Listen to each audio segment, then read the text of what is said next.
Okay, welcome back to the video. I'm in my backyard. I know the lighting is terrible. I probably look like your disc golf instructor hasn't been unlocked yet in your game. I'm sorry, I can't control the sun. But there are a lot of disc golf technique videos out there. There are many styles of throwing. And so I just want to give you a simplified lesson if you are brand new to the sport to do what you need to do without having to think so much about it. There are 3 ways to throw. The old way they taught you was to turn around and pull the disc like a lawnmower. And that's sort of been outdated. Some, older guys would do it, but there's a different style that's in contrast to that, which is the Paul McBeth style. And Paul McBeth, if you don't know, he's the Tiger Woods of disc golf. He's the greatest of all time. And he has more of a baseball swing. And that's because he has a baseball background. And then you have this sort of in-between now of like deep pocket throwing where you are still setting up the old way, not so turned around, and you are pulling the disc across your chest instead of yanking it like a lawnmower. You're pulling it across your chest and the disc will hinge out, and then the disc will rip out of your hand and you follow through. I like more of the McBeth style throw because I also have a bit of a baseball background, but I think it's just the easiest to teach. So here is what I'm going to say to someone who's just starting.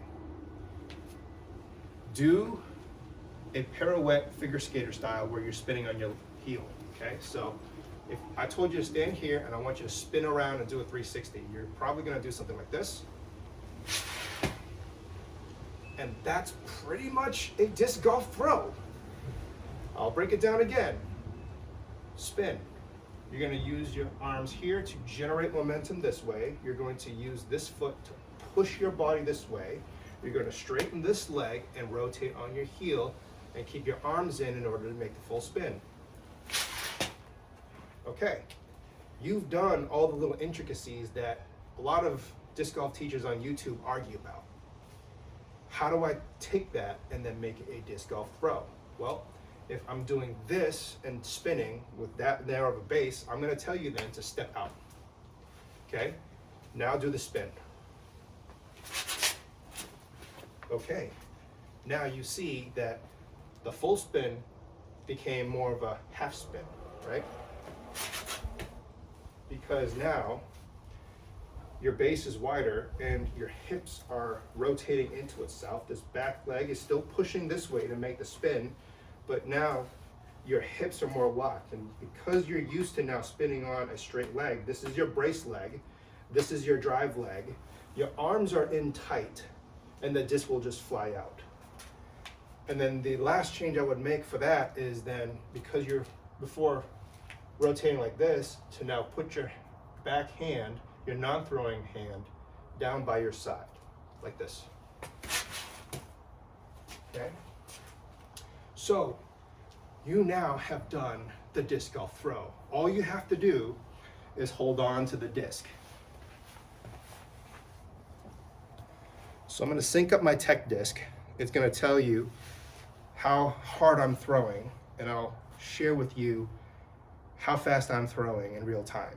Hopefully this is still synced up to the sound into the app, but let's just see. You might hear a sound come out of nowhere. You might want to turn the volume down a little bit. It's going to start telling at you how fast I'm throwing and also the nose angle. I don't have the spin queued up right now because I've just been working on nose angle. Oh, by the way, if I'm throwing nose angle, I want the nose pointed down. Oh, I haven't shown you grip, I apologize.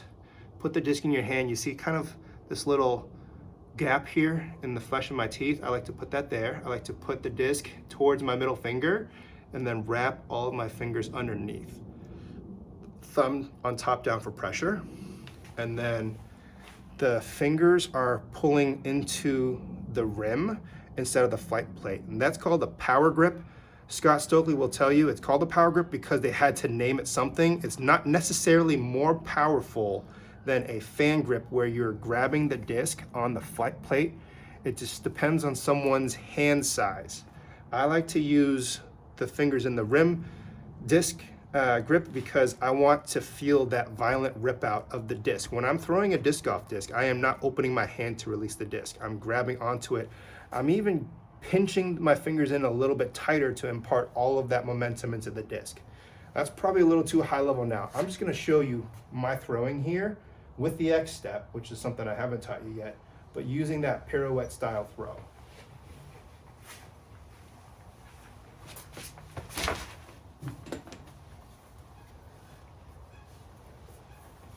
.1 mile per hour.